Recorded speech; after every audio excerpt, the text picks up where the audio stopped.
I bought the latest Hitman recently, and while I'll probably do a video on it later on, I'd like to take a few minutes to talk about episodic gaming as a whole, and how it's been misused lately by bigger publishers, screwing it up for everybody else.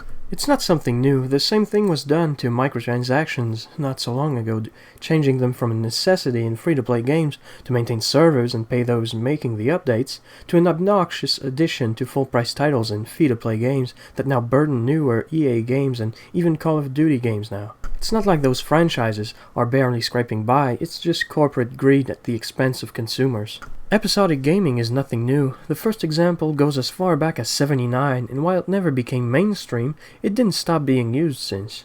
What changed in recent years is the massive success of a company that has been relying on it in a climate where huge companies were struggling to make ends meet.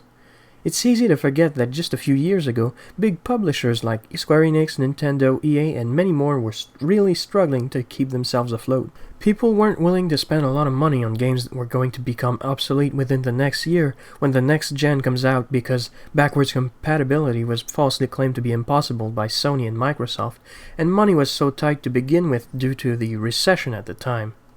Big publishers had to experiment in unfamiliar markets to try to refill their coffers, and like they often do, they injected massive doses of greed into something that was gaining popularity. It gave us the likes of the predatory Final Fantasy All the Bravest and the monstrosity that was Dungeon Keeper Mobile. While they were scrambling for solutions to their problems, a small indie company called Telltale Games released The Walking Dead episodically, as they often did with their games, and managed to sell over 8.5 million episodes within a year, breaking all of the company's records, and all of their games were doing well aside from that, keeping themselves in the limelight every few weeks with their rotation of episodic games and selling well because of it.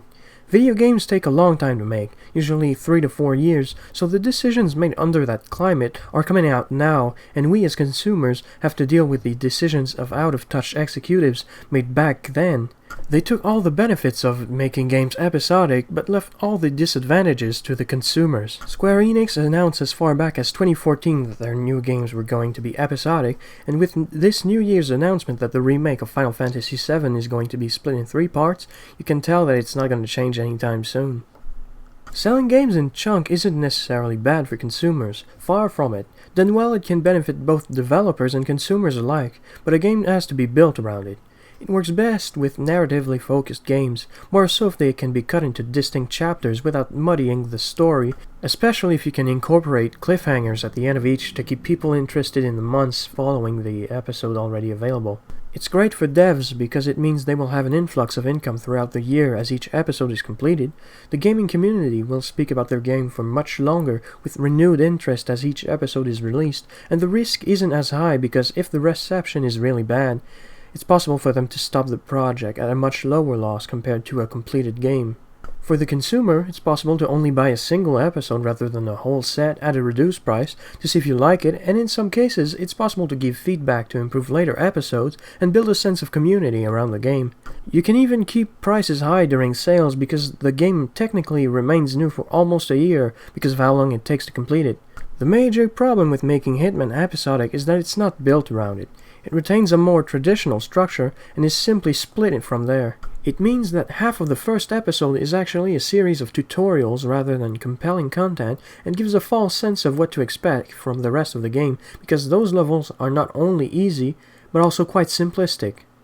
Along with the lack of anything meaningful happening at the end of the first episode, and for the most part, little to no narrative to speak of for the time being, I can't see myself wanting to try the rest, especially when I already paid $15, which is far more than the price tag usually found in this business model, when there's only one real mission to be played.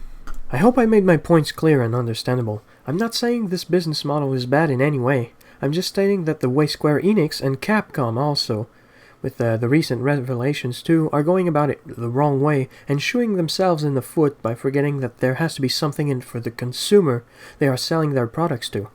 I'll speak more in depth about the most recent Hitman in a future video if you are interested in hearing my views on the game itself and how it fares compared to its predecessors. Until then, I want to thank you for watching. My name's Critic/Gamer, hoping to see you next time.